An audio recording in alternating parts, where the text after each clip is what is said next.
Okay, Assalamualaikum warahmatullahi wabarakatuh dan salam sejahtera semua pelajar-pelajar tingkatan 1. Apa khabar semua? Cikgu harap kamu sentiasa dalam keadaan baik sepanjang tempoh kawalan pergerakan ini. Okey, bersama saya lagi Cikgu Faiz di dalam kelas PDPR Sejarah tingkatan 1.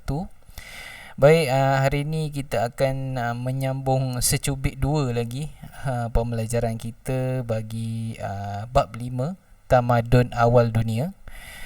Okey, sebelum ni kita dah belajar mengenali 4 lokasi pembentukan Tamadun Awal Dunia. Jadi hari ini kita akan tengoklah secubit dua sumbangan awal tamadun-tamadun dunia ini. Okey, baik. Jom kita teruskan. Okey. Okey, jika kamu tengok gambar ni, gambar ni memang pada cikgu lah. Cikgu rasa macam menyayat hati jugalah bila tengok kan. Seorang ibu dia memotong bahagian badannya untuk diberikan kepada anaknya, untuk diberikan makan kepada kedua anaknya.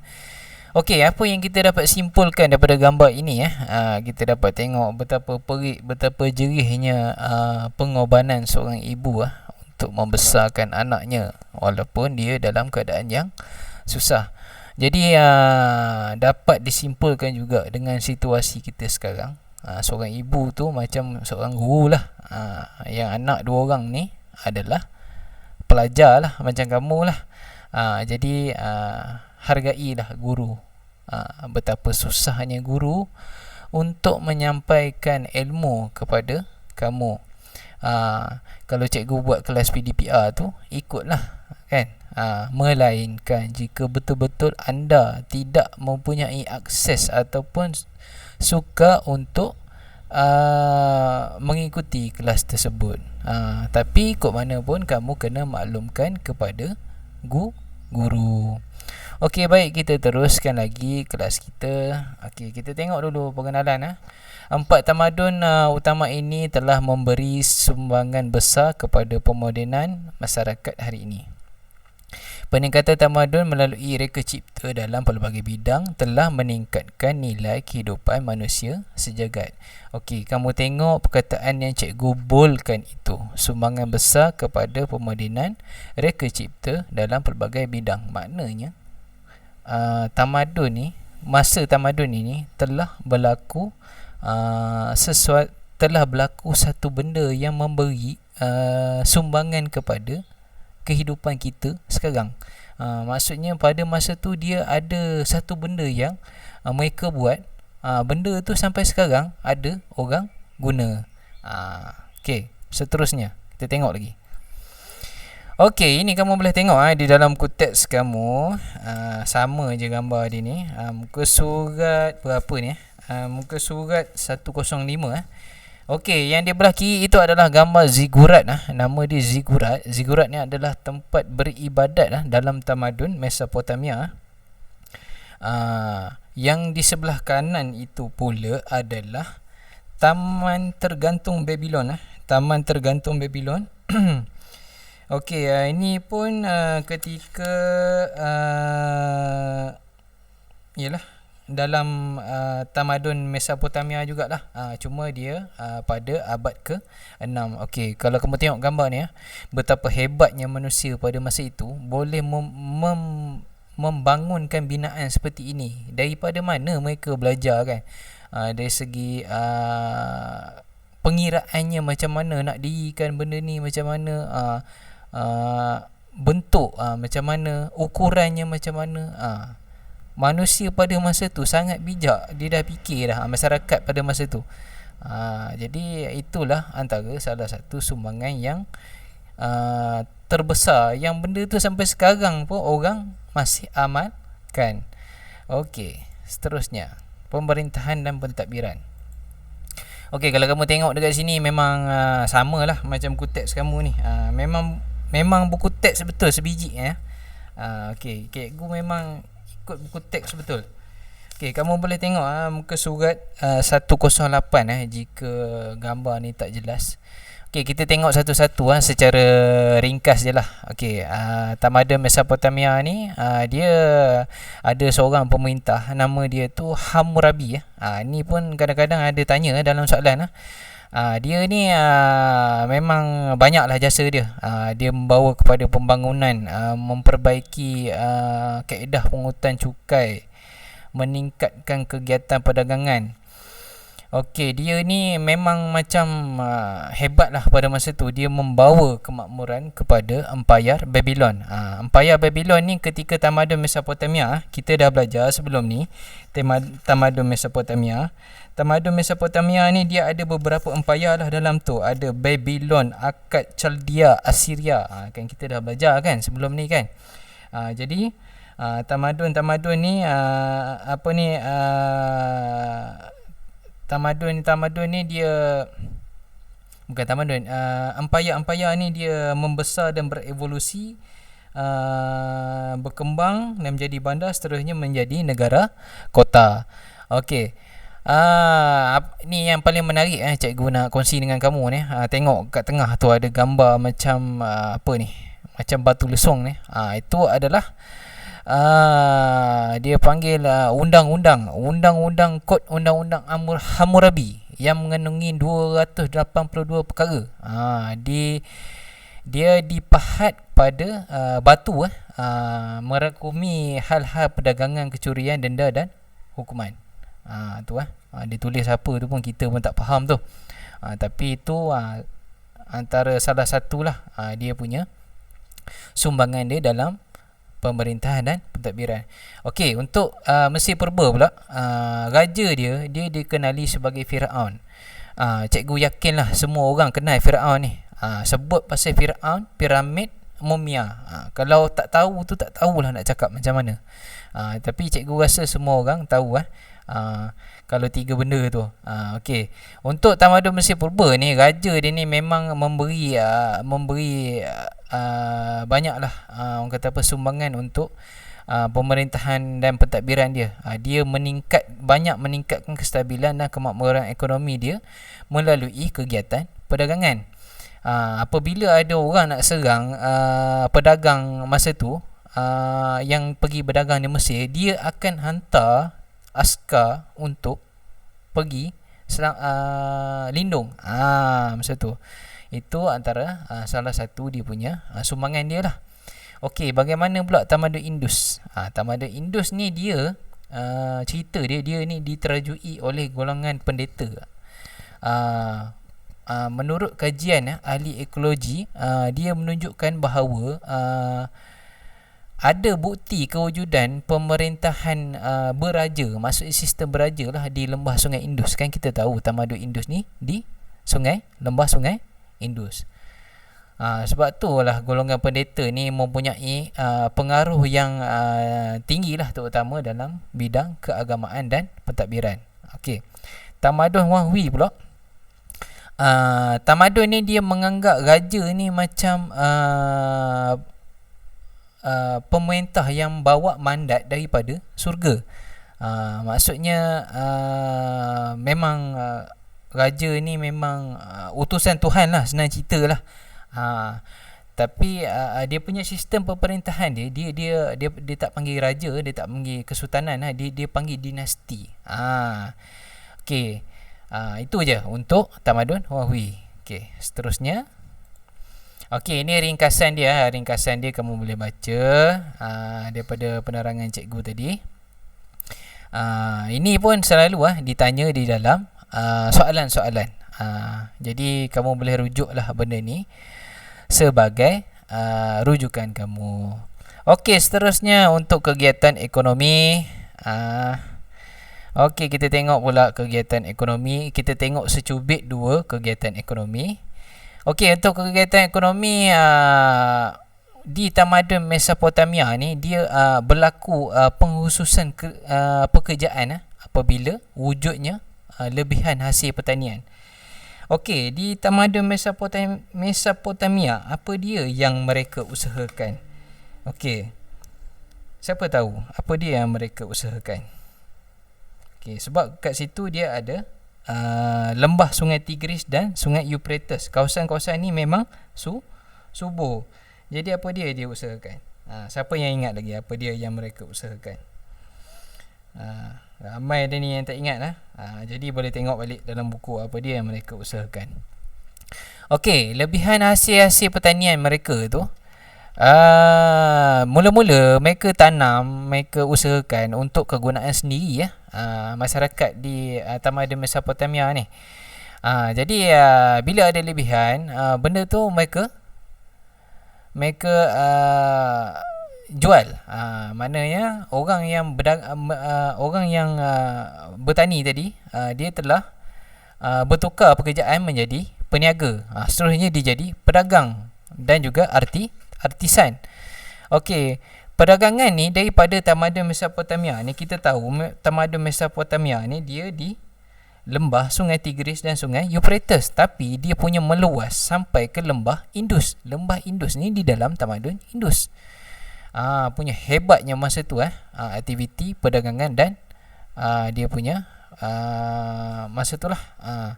Okey. Jadi selain tu juga mereka ada usahakan tekstil lah, barang tembika, alat keperluan harian. Jadi kegiatan seiring dengan kegiatan perdagangan yang berlaku juga, berlaku pertambahan penduduk pada masa itu dan meningkat permintaan tukang untuk membuat rumah. Mana masa tu dah maju. Okey, yang kedua kita tengok tamadun Indus dulu. Okey, untuk tamadun Indus ni dia macam biasa, sama juga dengan tamadun lain, menjalankan aktiviti perdagangan, pertanian, pertukangan, pembuatan. Cuma untuk aktiviti perdagangan dia turut menjalankan aktiviti perdagangan dari Mesopotamia yang cikgu cerita tadi. Orang Mesopotamia ni dia datang ke lembah Indus untuk berniaga. Okey, benda-benda yang dia berniaga ni contohnya macam emas, gading gajah, manik, hasil pertanian. Okey, petani di tamadun Indus ni dia menjalankan aktiviti bercucuk tanam, makanan, tanaman seperti bali, kacang, dan selain daripada tu ada jugalah yang kerja dalam bidang artisan ni yang melibatkan hasil-hasil seperti logam dan tembika. Okey, seterusnya kita tengok tamadun Mesir Purba. Jadi cikgu harap kamu faham lah. Okey, tengok atas tu ada satu peta. Di atas ni ada satu peta. Peta ni peta laluan perdagangan Mesir Purba. Okey, bila ada peta ni kita tahulah yang dia ni hebat lah. Dia berdagang ni. Tengok tu ada anak panah tu. Laluan import utama. Okey, Mesir Purba. Mana Mesir Purba? Okey, tamadun Mesir Purba. Okey, kamu tengok peta tu. Okey, dalam tamadun Mesir Purba ni dia ada pengkhususan pekerjaan dalam bidang penenunan dan pembuatan barang tembika. Dan juga peralatan harian. Masa tu orang dah ada menenun. Menenun ni orang macam mengayam lah, mengayam kain lah. Dia panggil kain ke? Tekstil senang cerita. Dan pada masa tamadun Mesir ni dia dah ada aktiviti pembuatan barang dan peralatan harian. Okey, dia punya eksport utama dia yang dia jual ni di tamadun Mesir Purba ni, yang utama dia jual tekstil kain tu. Yang kedua adalah kertas. Okey, kita pun tahu tamadun Mesir Purba ni dia berada di keduduk di apa nama tempatnya di lembah Sungai Nil. Lembah Sungai Nil ni dia lebar dan besar, jadi memudahkan kapal-kapal dagang untuk lalu. Okey, pada tamadun Mesir Purba ni dia ada beberapa pelabuhan. Yang pertama contohnya Thebes, Memphis dan Elephantine. Dia ada 3. Kadang-kadang ada ditanya dalam soalan. Jadi kamu kena baca. Okey, untuk tamadun Wawi dia banyak jugalah sumbangan dia, tapi dia lebih kepada pertanian. dalam kegiatan ekonomi dia lebih kepada pertanian. Contohnya pembangunan, pembinaan terusan ni macam laluan air lah, untuk mengairi kawasan pertanian. Selain itu juga penciptaan alat-alat untuk bertani, untuk membajak. Contohnya masa tu dah terciptanya cangkul dan sabit. Jadi masa tu juga tamadun Wawi ni, petani ni dah ada ilmu menggunakan batas.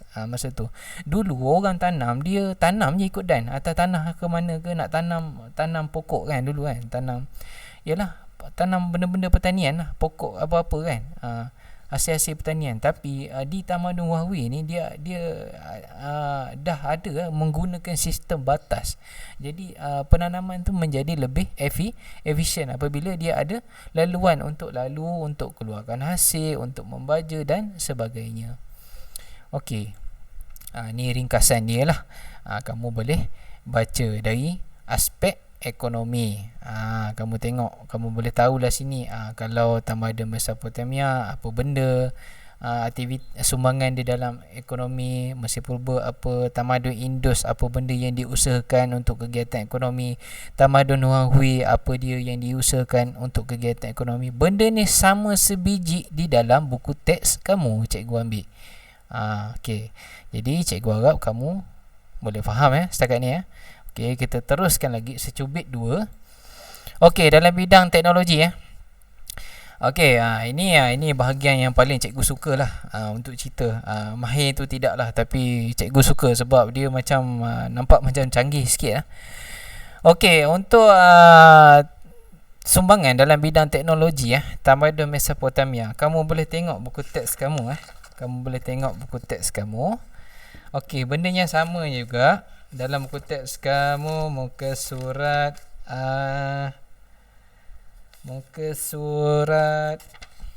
110 Okey, untuk pengetahuan kamu tamadun Mesopotamia, okey, dia ada satu masyarakat yang hidup dalam ketika tamadun Mesopotamia ni. Nama masyarakat tu adalah masyarakat Sumer Okey, masyarakat Sumer ni cikgu boleh cakap dia masyarakat yang pintar dan pandai lah. Masyarakat pada masa itu, masyarakat Sumer ni dia dah ada mencipta tulisan, walaupun tulisan tu kita pun tak boleh nak baca sebenarnya, tapi bila kita tengok tu kita faham tulisan tu, nama dia tulisan kuniform. Tu ada gambar dekat tengah tu, kamu boleh tengok. Okey, selain tu dia ada cipta roda yang kita pakai sekarang ni, dalam bahasa lain ni kita panggil tayar kan. Roda. Masyarakat tamadun Mesopotamia ni, masyarakat Sumer ni lah yang mula-mula mencipta roda. Okey, dia ada juga penciptaan dalam bidang perubatan, astronomi, matematik. Apa yang tu itu lebih panjang lah huraian dia. Cuma ini sekadar pengetahuan kamu. Okey, yang paling menarik pasal tamadun Mesopotamia ni, sumbangan dari segi teknologi dia. Mereka ni suka sangat dengan nombor yang berasaskan 60. Contohnya masa dia bahagikan kepada 60 minit. Okey, lagi apa lagi? Bulatan dibahagikan kepada 360 darjah. Ni kamu boleh baca ni. Selain itu juga mereka ni ada cipta pelbagai formula untuk bentuk-bentuk geometri. Contohnya bulatan, macam mana nak kira dia punya tu. Tapi tak tahulah apa yang dia cipta tu. Kira isi paduh ke, kira luas ke, apa ke. Segitiga. Okey, macam mana? Mungkin dia tahu macam mana nak kira sudut ke apa ke. Itu kita tak tahulah kan. Ni cuma sekadar pengetahuan kamu, cikgu nak cerita. Okey, yang hebatnya lagi, dalam masyarakat Sumer ni juga ada ahli astronomi yang dah mula mencerak pergerakan bulan bintang. Jadi daripada pergerakan bulan bintang ni, mereka mula mengira masa, hari, dan pelbagai lagi lah. Maknanya orang pada masa tu teropong tak ada lagi, tapi dia sudah mula memikir, okey, kalau kita kaji bulan bintang ni, apa yang kita dapat tahu kan. Okey, seterusnya kita tengok tamadun Mesir Purba. Tamadun Mesir Purba ni tidak kurang juga hebatnya lah. Dia ada jugalah dalam pelbagai lah sumbangan, terutama dalam bidang reka cipta sains dan teknologi ya. Dia pun ada juga ahli dalam bidang astronomi, matematik, perubatan, bahasa seni dan seni bina. Okey, untuk pengetahuan kamu, masyarakat tamadun Mesir Purba ni merupakan antara masyarakat yang terawal yang menulis dan menyimpan rekod sesuatu. Okey, contohlah hari ni ada satu peristiwa, dia contohlah hari ni ada orang mati, dia awet orang. Maksudnya dia jadikan orang tu mumia. Jadi dia catat benda tu dia catat, dia tulis, dia rekod dan dia simpan. Okey, untuk pengetahuan kamu juga, bentuk penulisan terawal dia dikenali sebagai hieroglif. Ada gambar tu ni ada gambar burung ni, gambar burung, gambar apa lagi ni ada ni. Mereka ni tamadun Mesir Purba ni dia menulis bukan menulis, dia antara masyarakat terawal yang menghasilkan kertas yang dipanggil papirus. Ni kadang-kadang ditanya dalam soalan dan juga mencipta dakwat hitam. Dia tulis tu di atas papirus tu. Okey, apa benda yang selalu didokumentasikan? Apa benda-benda yang berkaitan dengan agama dan juga dokumen. Okey, seterusnya tamadun Indus. Okey, untuk tamadun Indus ni dia dia punya sumbangan dari segi teknologi dia mereka ni ada kebolehan untuk ukur sukatan, panjang dan masa dengan tepat. Tu yang hebat tu. Selain itu juga dia juga antara masyarakat yang awal yang mencipta sistem menyukat berat dan sukatan. Dia gunakan batu bata untuk dapatkan ukuran saiz yang tepat. Okey, untuk tamadun Indus ni kalau kita tengok dia punya sumbangan dari segi teknologi dia lebih kepada mengukur lah. Okey, sebab tu dia boleh mencapai kemuncak dalam pencapaian tamadun dia. Kita tengok kan kita dah belajar dia ada pembinaan bandar yang terancang. Okey, bandar tu nak bina dengan terancang tu memerlukan sukatan yang betul. Jadi mereka ni memang sangat arif dalam bidang itu. Okey, seterusnya adalah kita tengok sumbangan teknologi dalam tamadun Huang Hui. Okey, apa dia sumbangan teknologi dalam tamadun Huang Hui dia? Okey, dia ada mencipta tulisan mencipta tulisan daripada lukisan. Macam mana tu? Okey, mereka juga ada mencipta alat-alat pertanian daripada kayu dan besi. Selain itu juga mereka juga terlibat dalam penciptaan benang sutera, mata, wang shilling dan juga penciptaan kompas magnetik.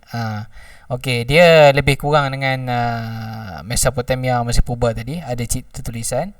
Tapi special dia sikit Wang Hui ni dia lebih kepada pertanian. Dia ada mencipta alat-alat untuk pertanian. Okey, ini ringkasan dia, kamu boleh baca. Sama juga dalam buku teks tu, apa dia sumbangan setiap tamadun ini di dalam aspek teknologi. Okey, ini kadang-kadang ada ditanya dalam soalan. Okey, dari sudut kesenian dan kesusasteraan. Susah betul nak sebut kesusasteraan. Okey, kita akan tengok secubit dua lagi. Okey, untuk tamadun Mesopotamia, okey, masyarakat pada zaman ini dia dah mula mengukir pada batu untuk merekodkan sesuatu. Contohnya ada apa-apa peristiwa ini yang berlaku, mereka akan masuk rakam tu, dia rekod lah. Dia rekod dia atas batu. Contoh kamu boleh tengok pada gambar tu, tulisan Epic Enuma Elis yang menceritakan tentang kisah Apsu dan Tiamat, iaitu kisah epik orang Babylon, dipahatkan di atas batu. Okey, tamadun Mesopotamia tadi, siapa ingat dia pakai sistem tulisan apa? Siapa yang ingat? Okey, tamadun Mesopotamia tadi dia memakai tulisan kuniform. Okey, yang dipahat pada batu ini adalah epik yang dipahat pada batu ini adalah tulisan kuniform. Okey, seterusnya tamadun Mesir Purba.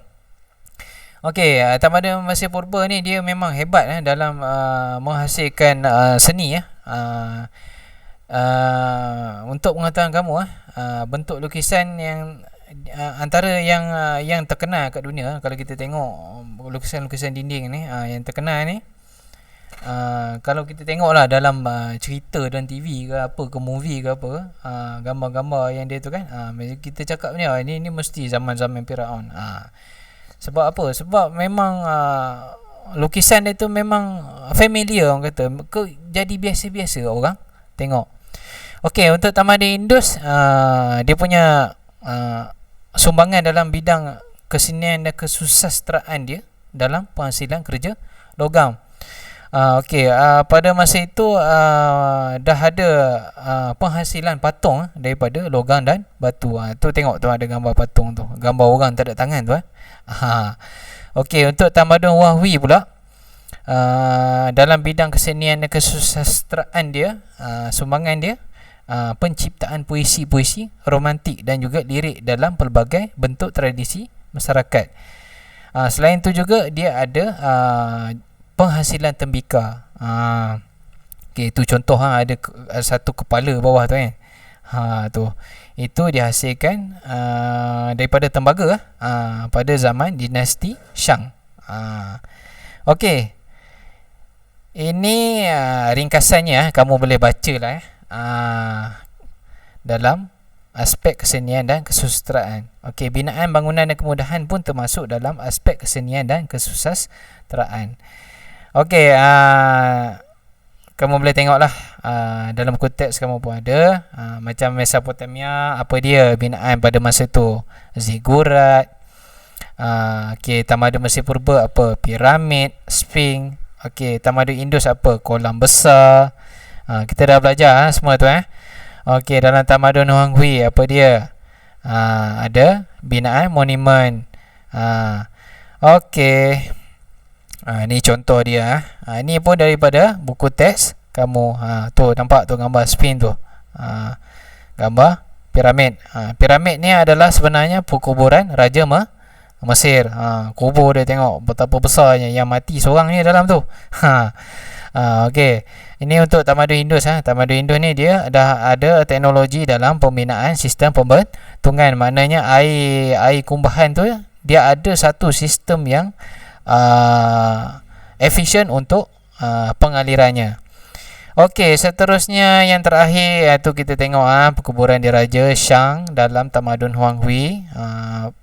Kita boleh tengok ada pelbagai objek yang dibuat daripada gangsa. Jadi di situ ahli arkeologi dapat mengetahui apa benda yang dijalankan dan dihasilkan pada ketika Tamadun Honghui. Okey, baik. Jadi itu saja untuk pembelajaran kita pada hari ini. Jadi cikgu harap kamu dapat lengkapkan pautan Google yang telah cikgu sediakan. Gunakan pengetahuan daripada video yang telah anda tonton. Gunakan juga buku teks sebagai rujukan anda untuk menjawab soalan tersebut. Jangan main hentam saja sebab cikgu akan membuat penilaian pentaksiran kepada kamu. Okey, penglibatan anda akan cikgu rekodkan berdasarkan Google Form dan juga latihan yang telah cikgu berikan. Okey, sekian itu saja, sehingga kita berjumpa lagi pada kelas yang akan datang. Terima kasih. Assalamualaikum. Salam sejahtera.